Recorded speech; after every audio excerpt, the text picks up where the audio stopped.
Cinemassacre's Monster Madness around the world.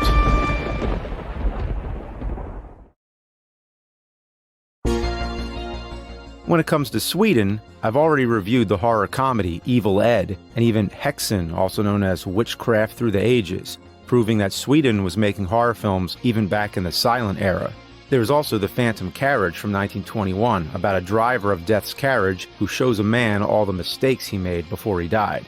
In the 60s, there was Ingmar Bergman's The Hour of the Wolf, which the film's trailer tells us is the hour in which reality becomes a mockery of madness. The Swedish horror scene has even had an influence on American films. The 1997 film Insomnia, about a cop trying to solve a murder in a town that has perpetual daylight, was remade in the US a few years later by Christopher Nolan, which is actually similar to today's film. Let the Right One In from 2008 was based on a novel from 2004. It's one of the more critically acclaimed modern vampire films to be released. It won a bunch of awards, including the Nordic Film Prize at the Gothenburg Film Festival. It's a coming-of-age tale set in the 80s that blends horror and romance with a vampire twist. Oscar is a young boy who lives with his mother in their apartment complex. He likes to read about crimes and is often the victim of intense bullying. His apartment has two new occupants, an older man named Håkan and a young girl named Ellie. It turns out Håkan is Ellie's protector and is supposed to kill people to bring their blood back to her. He isn't doing a very good job, though. This forces her to take matters into her own hands. Unfortunately for her, someone witnesses the murder of a man and people start to investigate. The most concerned is the victim's best friend, Lake. While this is happening, Oscar and Ellie begin to start a friendship. He teaches her about Rubik's Cubes, Morse code, and other stuff he's into, and she encourages him to confront his bullies.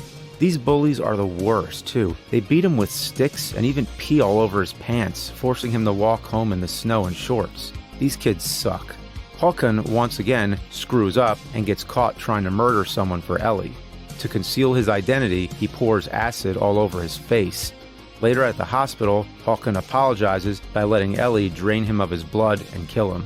Ellie reveals her true form on accident to Oscar, then quickly satiates her bloodlust by attacking Lake's wife. This is a cool subplot where we slowly see her turn into a vampire. It even leads to an unintentionally hilarious scene where cats start attacking her. She ends up committing suicide by letting the sunlight kill her in the hospital. The rest of the movie is Oscar and Ellie getting closer to each other and Lake planning his revenge on Ellie. On the surface, the scenes between the kids seem genuine, but the movie leaves it to you to decide if Ellie really does care for Oscar or if she's grooming him to be his protector like Håkan was. This all leads to a super bloody finale where Lake confronts Ellie and the bullies get what they have coming to them. This is one of the only movies I can think of that shows what happens when a vampire eats something other than blood or the consequences of entering a home without being invited in.